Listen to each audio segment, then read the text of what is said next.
இல்லை, பூ வேண்டான்னு சொன்னா. அப்பாட்ட கேட்கறதுக்கு இன்னும் ராத்திரி இருந்து பார்த்து எடுத்து உறக்கு வந்து உறங்கிட்டேன். இன்னைக்கு மிஸ் கிட்ட பேரு கொடுக்கணும்ல, என்ன பண்ணதுக்கு?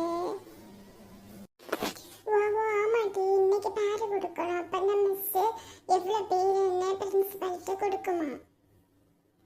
நான் பேரு கொடுப்பேன்ல, இன்னும் ராத்திரி அப்பாட்ட போய் பேசணும். நீ வருவே இல்லை டூருக்கு? நம்ம ஃப்ரெண்ட்ஸ் எல்லாரும் வருவாங்க தானே? ஆமாட்டி, நம்ம எல்லாரும் அடிச்சு பொழிப்போம் சரியா? Good morning students.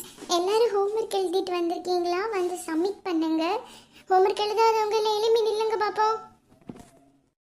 அப்படியே டூருக்கு யாரெல்லாம் வாரீங்கன்னு பேரு கொடுங்க பார்ப்போம். குட்டி மிஸ் பேரு கொடுக்க சொல்லுது. கொடுப்போமா? நம்ம எல்லாரும் பேரையும் கொடுப்போம், எழுதி கொடுப்போம். நம்ம டூருக்கு கன்னியாகுமரி பீச்சுக்காக்கும் போகிறோம் சரியா?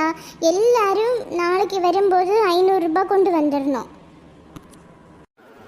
இன்னைக்கு ராத்திரி எப்படியாவது போய் அப்பாட்ட பேசி 500 ரூபாய் வாங்கிடணும்ல, இல்லைன்னா எனக்கு டூருக்கு வர முடியாது. நான் இன்னைக்கு அப்பாட்ட எப்படியாவது முழிச்சிருந்து பேசி எடுத்து நான் பைசா வாங்கிடுவேன்.